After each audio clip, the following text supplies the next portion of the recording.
Eto guys, hiramin lang natin itong shoutout kay Attorney Dino Hiramin ko lang itong kanyang post, okay? Sabi niya rito, 16 votes na raw, going 17. Gaano ito katotoo, mga ka-DDS? Oh!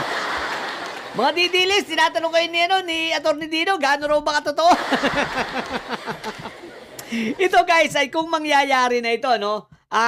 So ibig sabihin, tingin ko ang matitira na lang na solid na mga didilis sa may Sayad Black ay si ang magkapatid na online seller, si Kawatano, okay?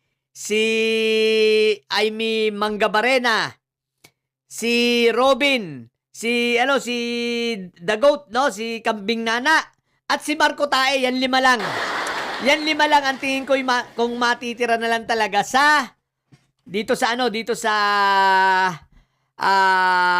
may Sayad Black. At kung ito ay 17 at kung ito ay magkakatotoo, going to 70. Eh naku po, Rudy! Shoot sa balde si Inday Sayad. Pero ito yung guys kasi marami nagsasabi tulad ng paglipat ni Joel Islulong. Itong paglipat ni Cheese, ni Quick Melt. Marami nagsasabi ng mga ka-BBM natin at mga ninenervyos at sabi, wala kaming tiwala dyan. Kesyo, paano ba? Maabsuelto na ba yan? O guys, huwag kayong magpapaniwala sa didilis. Kayo naman, Unang-una, lawakan muna natin ang isip natin. Pare-pareho tayong walang tiwala. Ako, personally, wala akong tiwala sa mga yan. Kaya lang, ang tinitingnan ko muna rito, kaayusan ng Senado at impeachment trial ni Sayad. Ano ang ibig ko sabihin? Okay, guys, hindi itong mga ito absuelto. Ngunit sa kasalukuyang sitwasyon, kinakailangan nating ma-establish na ang presidente ng Senado. Kaya kinakailangan ng 13 boboto. So, ang paglipat ni Joel Islulong ay magbibigay ng isang kumpirmasyon at pagtigil ng kaguluhan at pagtigil ng pagnanasa at kabaliwan nitong si Antipetra at kanyang mga kasamahan. Okay? So, ito ay pagbibigay ng tuldok. So, yun muna ang tingnan natin. Huwag kayong masyadong madrama, mga ka-BBM. Diba? Huwag kayong masyadong maarte. Pare-pareho tayong walang tiwala sa mga yan. Sa kay Quick Melt at kay Joel Islulong. Ako din walang tiwala. Tsaka sa mga iba panlilipat. Pero, dun muna tayo. Kumbaga, land a plane at a time. Establish muna natin ang anong pangalan nito?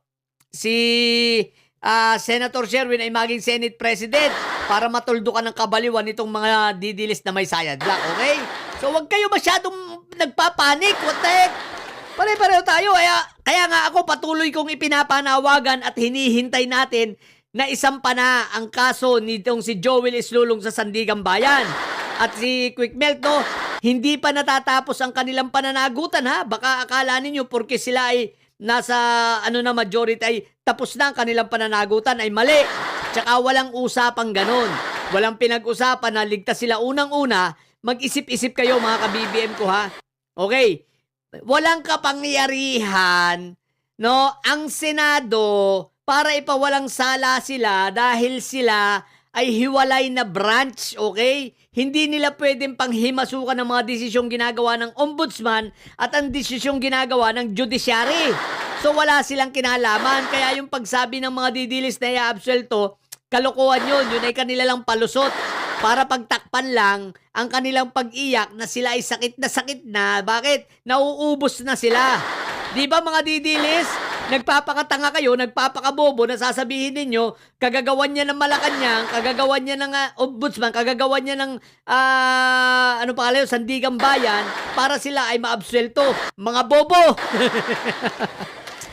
Hindi sila maabsuelto, tuloy ang kaso ng mga yan. Kaya kayo mga ka-BBM, huwag kayong maaning Tuloy ang kaso ng mga yan.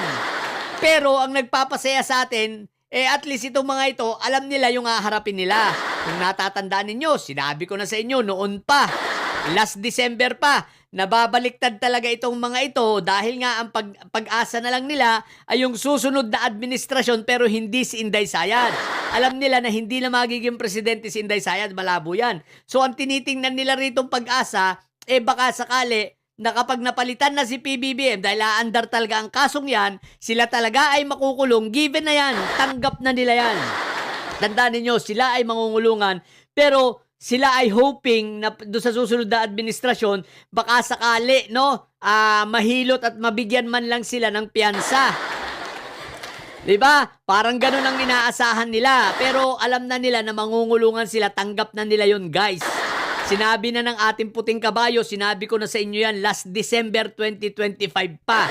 Na yan kasama nga si Bongoloy, 'di ba? Kasama yan si Quick Melt, kasama yan si Joel. Oh. Kaya huwag kayong mangamba, tuloy lang yan. Tuloy lang yung kasong yan at hindi tayo nagtitiwala. Ang importante, makumpleto muna, maayos muna ang Senado para sa ganun, smooth ang magiging trial.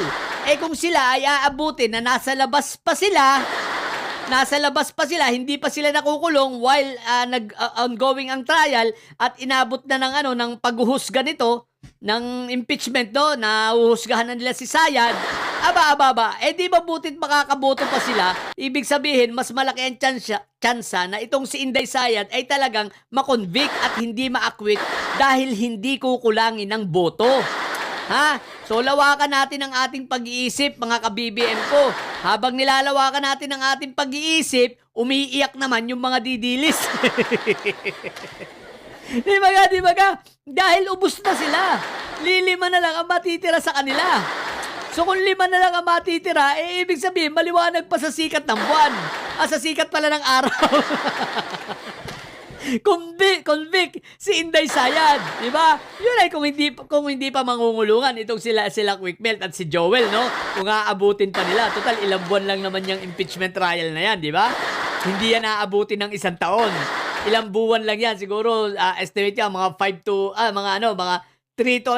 months, di ba? So, tingnan na lang natin, pero hindi natin palulusutin itong mga kasalanan ng mga ito. Tandaan ninyo, ha? Tulad nga ng sinabi ko sa inyo, tanggap na nila yan na sila ay mangungulungan. Ang pag-asa lang nila, at least, at the same time, masabi na na nakagawa sila ng tama.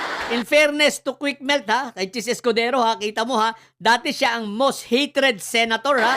Pero ngayon, napalitan na siya, ang most hated senator na ngayon at pinagre-resign na ng taong bayan ay walang iba kundi si Auntie Petra. O di ba kahit papaano nakabawi-bawi sila. So ngayon babawi pa sila sa mga darating na panahon. Ito katulad nito.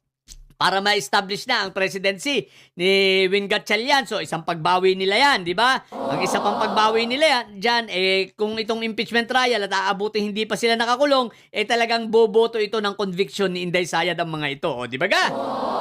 So, lawakan natin ang ating pag-iisip, pero hindi natin iaalis na ibig sabihin, libre na sila sa accountability. Aba, hindi. Sisingilin pa rin natin sila at kailangan nilang pagbayaran. Okay? So, yun lang. Kaya cool lang kayo mga ka-BBM ko. At sa mga didilis pa dyan, shout out sa inyo. Patuloy lang kayo magsiiyak. Iyak ang mga didilis, what the heck.